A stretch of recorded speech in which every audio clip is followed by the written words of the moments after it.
Welcome to expose ex Muslim series by Arshad Faraz official. आज एक नया ट्रेंड चल पड़ा है, पेड एक्स मुस्लिम्स का ट्रेंड। ऐसे लोग जो कुछ पैसों और कुछ वायरल फेम के लिए अपने ही मजहब, अपने ही रब और अपनी ही किताब के खिलाफ बोलना शुरू कर चुके हैं। लेकिन सवाल ये है, क्या ये लोग सच में इस्लाम से नफरत करते हैं या फिर किसी और के एजेंडे का हिस्सा हैं?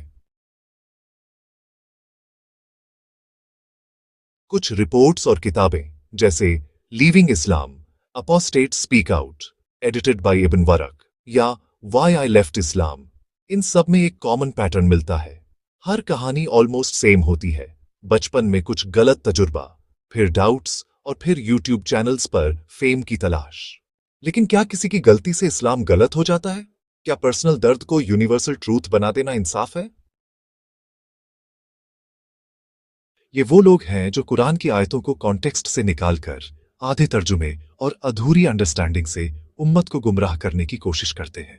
एक एग्जाम्पल, जब कुरान में कत्ल कत्ल की आयतें आती हैं तो वो उसके बैकग्राउंड यानी जंग के हालात को हटा देते हैं। फिर कहते हैं, देखो इस्लाम हिंसा सिखाता है। लेकिन वही किताब उसी आयत के बाद कहती है, अगर दुश्मन सुलह चाहे तो सुलह करो। क्या ये लोग वो हिस्सा दिखाते हैं? नहीं, क्योंकि उन्हें सच्चाई नहीं चाहिए। कई एक्स मुस्लिम चैनल्स ओपनली बताते हैं कि उन्हें पेट्रियन, वेस्टर्न एनजीओज और इस्लामोफोबिक ग्रुप से फंडिंग मिलती है।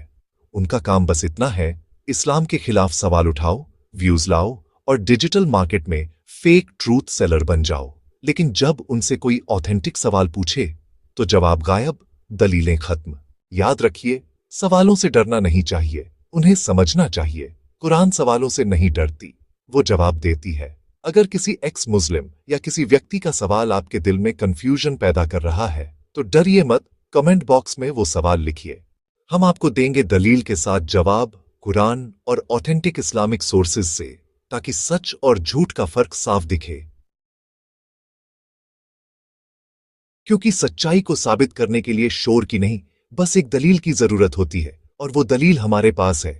याद रखिए, सच्चाई आवाज नहीं लगाती, बस सामने आने का वक्त चाहती है, और वो वक्त आ चुका है।